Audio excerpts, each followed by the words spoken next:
Elvis Presley, the day the king proved his greatest gift wasn't his voice. August 1974. Beale Street in Memphis was alive with the sounds that made it legendary, blues pouring from every doorway, neon signs flickering in the afternoon heat, and the smell of barbecue mixing with hot asphalt. But on this particular day, something was different. A 17-year-old girl sat on the scorching sidewalk next to an old upright piano, holding a cardboard sign that read, "For sale, $200. She'd been there for 4 hours in 98-degree heat, and not a single person had stopped to make a serious offer. Her name was Sarah Mitchell, and she was about to have an encounter that would change her life forever. Sarah wasn't on Beale Street chasing dreams or trying to make it big. This was about survival. 7 months earlier, her father James had dropped dead from a heart attack at just 44 years old.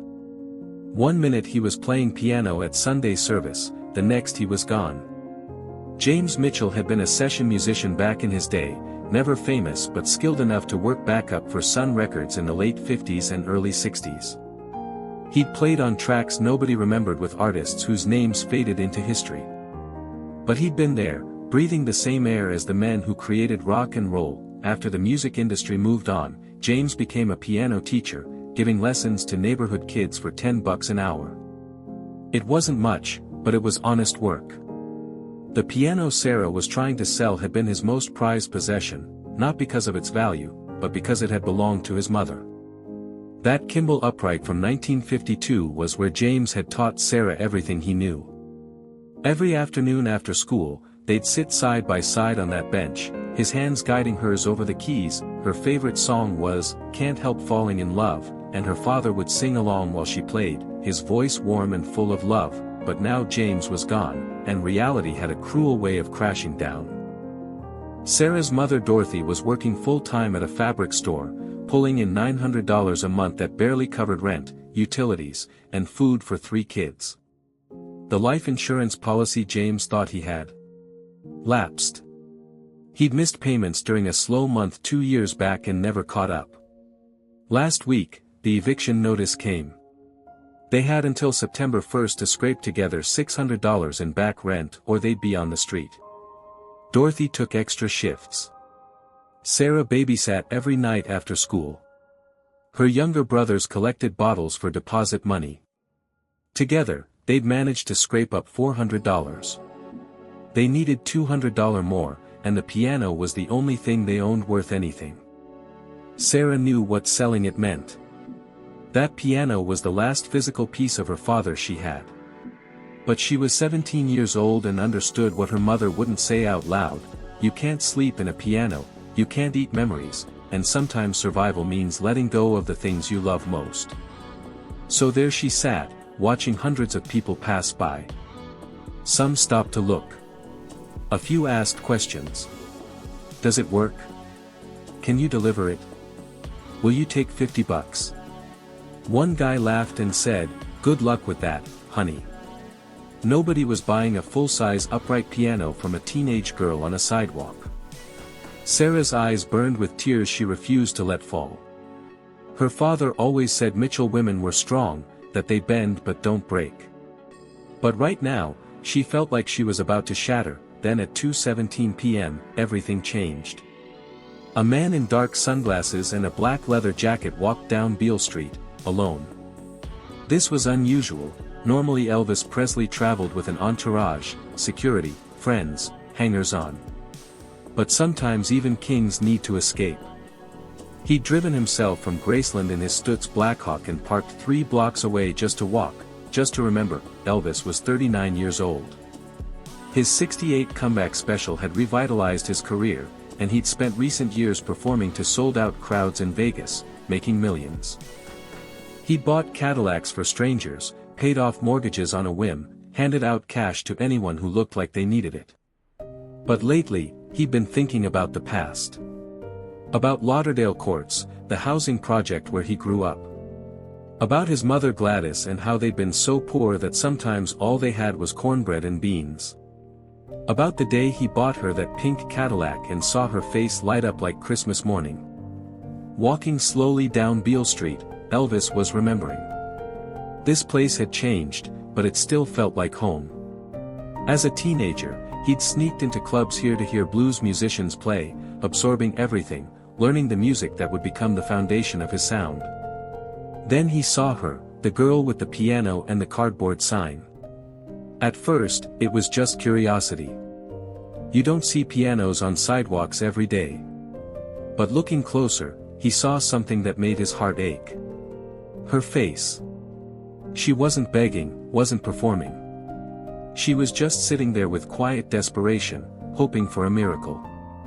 Elvis had been that kid once, the poor kid hoping for a miracle. Something shifted inside him. He walked over, and Sarah looked up at a man she didn't recognize. Hope sparked in her chest as she jumped to her feet. "Afternoon," Elvis said in that familiar Memphis drawl, soft and polite. "That's a mighty fine piano you got there. You really selling it?"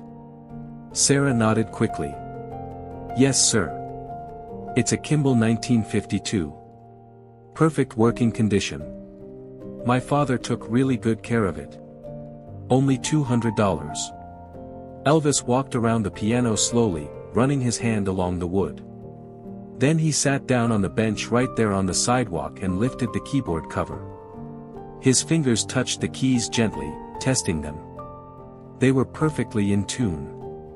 Someone had loved this piano. "You mind if I play something?" he asked. "Of course not, sir. Please." His fingers moved over the keys, playing something older, bluesier, a melody that seemed to rise up from Beale Street itself. People started slowing down, drawn by the music. A small crowd formed, but nobody recognized the man in sunglasses yet. When he finished, Elvis turned to Sarah. "Your daddy teach you to play?" Sarah's voice caught. "Yes, sir. He was a piano teacher." "He was really good." "Was?" Elvis asked gently. Sarah took a breath. "He died 7 months ago. Heart attack." Elvis was quiet for a moment. "So why you selling his piano, sweetheart? This is a beautiful instrument. Your daddy clearly treasured it." Sarah's eyes filled with tears, but she blinked them back. "We need the money. My mom and me and my brothers. We're going to lose our apartment if we don't pay the rent. I've been trying everything, babysitting, selling my things, but it's not enough. The piano is the only thing we have that's worth anything." Elvis felt his throat tighten. He was staring at his own past. Different girl, different decade, but the same story. Poor family, dead parent, kids trying to survive. He took off his sunglasses so Sarah could see his eyes, blue and kind, with crow's feet from a lifetime of smiling. "Let me tell you something, young lady," Elvis said quietly. "I grew up not far from here. Tupelo, Mississippi. We were so poor we didn't have a pot to piss in. My daddy worked every job he could find, and sometimes it still wasn't enough. When I was 13, we got evicted. Had to move to Memphis with nothing but what we could carry. I remember my mama crying, trying to hide it from me, but I heard her." Sarah listened, captivated. This stranger understood. Really understood. "So I get it," Elvis continued. "I get what you're doing. You're trying to save your family. That takes guts. That takes heart. Your daddy would be proud of you." "Thank you, sir," Sarah whispered. "Did you ever have to sell something you loved?" Elvis smiled sadly. "Didn't have nothing worth selling, honey. But I remember wanting to. Remember feeling helpless. And I remember thinking that if I ever made it, if I ever got out of that hole, I'd never forget what it felt like." He stood up from the piano bench and pulled out his wallet. Sarah watched as he opened it and pulled out bills, not ones or fives, but hundreds. He counted out 10 of them. $1,000. Sarah's eyes went wide. She stepped back, shaking her head. "Sir, no. It's only $200. I can't." Elvis pressed the money into her hand, closing her fingers around it. "This ain't for the piano. This is for you and your mama and your brothers. For rent, for food, for whatever you need." "But I don't understand," Sarah said, her voice trembling. "You don't even know me." "Don't need to know you to see that you're trying to do right by your family," Elvis said. "And that's all that matters." "But then you don't want the piano?" Sarah asked, confused. Elvis crouched down so he was at eye level with her. He put his hands on her shoulders gently. "Listen to me carefully, sweetheart. I want you to keep that piano. Because that piano isn't just wood and strings. That's your daddy. That's every lesson he taught you, every song you played together, every moment you shared. One day, maybe not tomorrow, maybe not next year, but one day you're going to sit down at that piano and you're going to play, and you're going to remember him, and you're going to feel like he's right there with you. Because music doesn't die, Sarah. People do, but music lives forever." Sarah couldn't hold it back anymore. She started crying, deep, shaking sobs she'd been holding in for 7 months. Elvis pulled a handkerchief from his pocket and handed it to her. "Go ahead," he said softly. "Cry it out. You've earned it. You've been strong for everybody else. Be sad for a minute. It's okay." That's when someone in the growing crowd recognized him.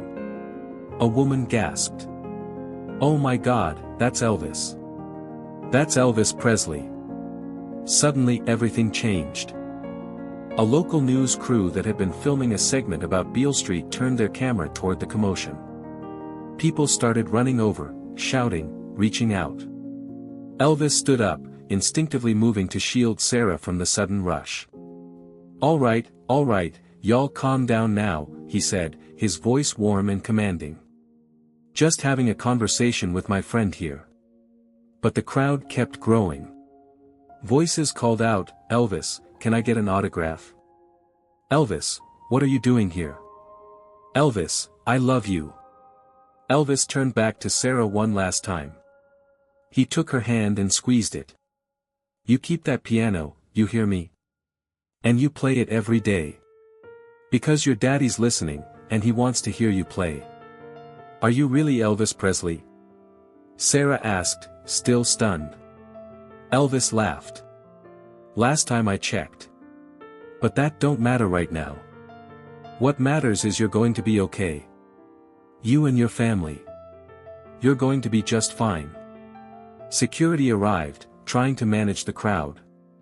Elvis gave Sarah one last smile, patted her shoulder, and then he was gone, swallowed up by the crowd and chaos, leaving Sarah standing there with $1,000 in her hand and her father's piano still beside her. That evening, when Sarah got home to their small apartment, her mother was at the kitchen table with bills spread out in front of her, stress written all over her face. When Sarah walked in and put the money on the table, 10 crisp $100 bills, Dorothy Mitchell froze. "Sarah Rose Mitchell," she said slowly. "Where did this money come from?" Sarah told her everything. Beale Street, the piano, the man in the leather jacket, the things he said, and how he turned out to be Elvis Presley.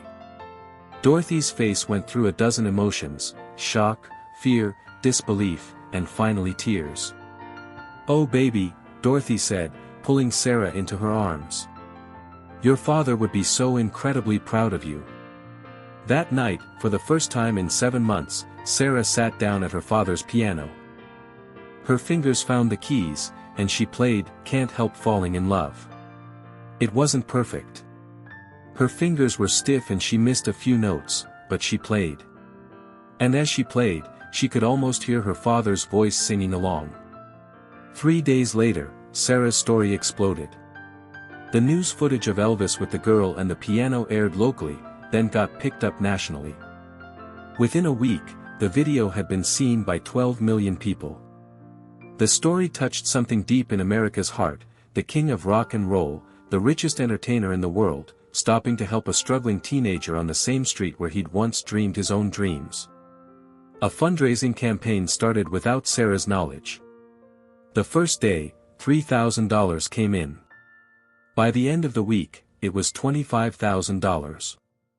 People from all over the country sent money, letters, prayers. The Mitchell family was no longer facing eviction. Bills were paid, and there was enough left over for Sarah's brothers to go to the dentist for the first time in 3 years. But the story didn't end there. 2 weeks after their encounter, Sarah's mother received a phone call. The man on the other end identified himself as Elvis's attorney. Dorothy's heart stopped. She thought something was wrong, that maybe Elvis wanted the money back. But the lawyer explained that Elvis and his manager had set up an education fund in Sarah's name, $25,000 specifically designated for music education. Piano lessons, music theory, whatever she needed.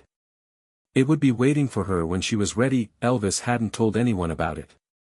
He hadn't called the press. He'd just done it quietly, the way he did so many things. When Dorothy hung up the phone, she cried for an hour. Sarah held her mother and cried too. But this time, they were tears of gratitude, tears of hope. That fall, Sarah started proper piano lessons with a teacher from the Memphis College of Music. She practiced every day, sometimes for hours, her father's piano carrying her voice through those old keys. Music became her refuge, her passion, her way of keeping her father alive. 6 months later, Sarah's high school held a talent show. She'd wanted to participate, but stage fright almost kept her away. Her mother encouraged her. "Your daddy would want you to play. And so would Elvis." Sarah walked onto that stage with her father's Kimball piano. The school had allowed her to bring it, and she played "Can't Help Falling in Love." Her voice was small at first, wavering with nerves, but it grew stronger with each note. When she finished, the auditorium erupted in applause that lasted for 5 full minutes. Someone recorded the performance and posted it on local television. Somehow, the video found its way to Elvis. And one morning, Sarah woke up to find that Elvis Presley had sent a message through his fan club newsletter. "Saw young Sarah Mitchell perform last night. That girl's going to change the world one day. I knew it the moment I met her. Keep playing, Sarah. Your daddy's watching, and he's so proud. And so am I, EP." What happened on Beale Street that August day in 1974 wasn't just about money. It wasn't even just about saving a family from eviction. It was about a man who never forgot where he came from, who saw his own past in a desperate teenager's eyes, and who understood that sometimes the most valuable thing you can give someone isn't cash, it's hope. Elvis Presley proved that day that his greatest gift wasn't his voice or his fame. It was his heart. And in doing so, he reminded 12 million people that one act of kindness can change everything.